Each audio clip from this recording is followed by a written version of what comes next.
प्यारे बच्चों, SBP government college के ऑनलाइन टीचिंग का जो प्रोग्राम चल रहा है उसमें आप सबका हार्दिक स्वागत है। आज सबसे पहले मैं पॉलिटिकल साइंस के अर्थ के बारे में आपको बताना चाहूँगा। जैसा कि आप जानते हैं, जो फादर ऑफ पॉलिटिकल साइंस है अरस्तु, वह कहता है कि political science is a master science.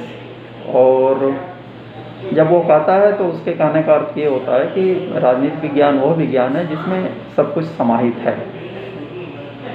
दूसरी बात जो जानने की है कि पॉलिटिकल साइंस की जो ओरिजिन होती है, जिस शब्दावली से होती है, वो ग्रीक शब्दावली है पोलिस, और पोलिस का अर्थ होता है नगर, राज्य या सिटी स्टेट।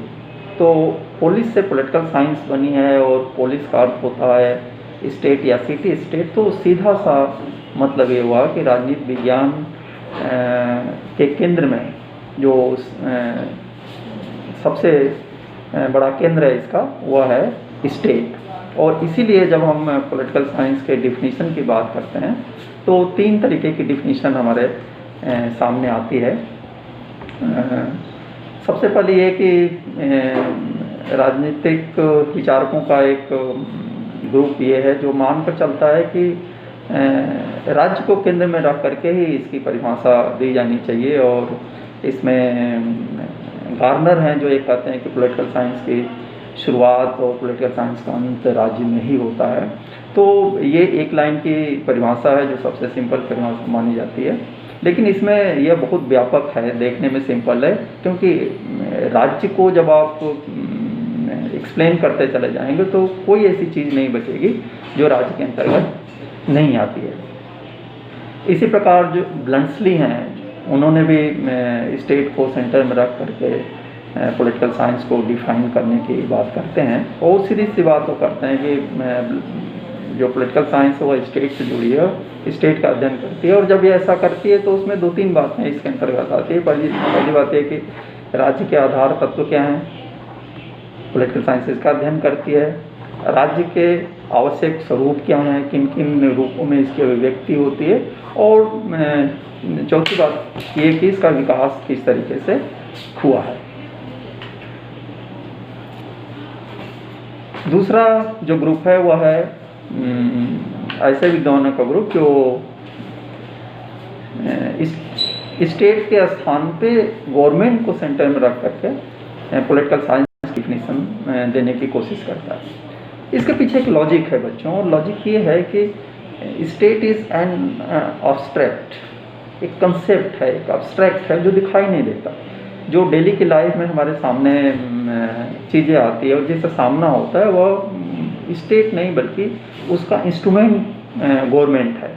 तो इसलिए कहा जाता है कि हमें पॉलिटिकल साइंस को यदि व्यवहारिक रूप देना है, एम्पिरिकल रूप देना है, तो इसको स्टेट से हटा करके गवर्नमेंट की तरफ ले जाना चाहिए।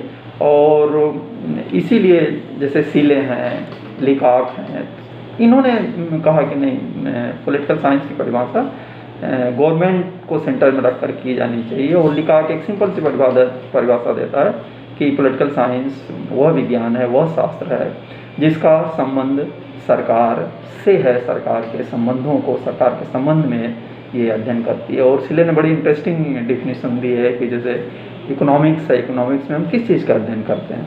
इकोनॉमिक्स का जो सेंट्रल पॉइंट है वो क्या है, उसमें हम प्रॉपर्टी का, धन का, संपत्ति का अध्ययन करते हैं। जीव विज्ञान है, उसमें हम लाइफ के बारे में, जीवन के बारे में अध्ययन करते हैं।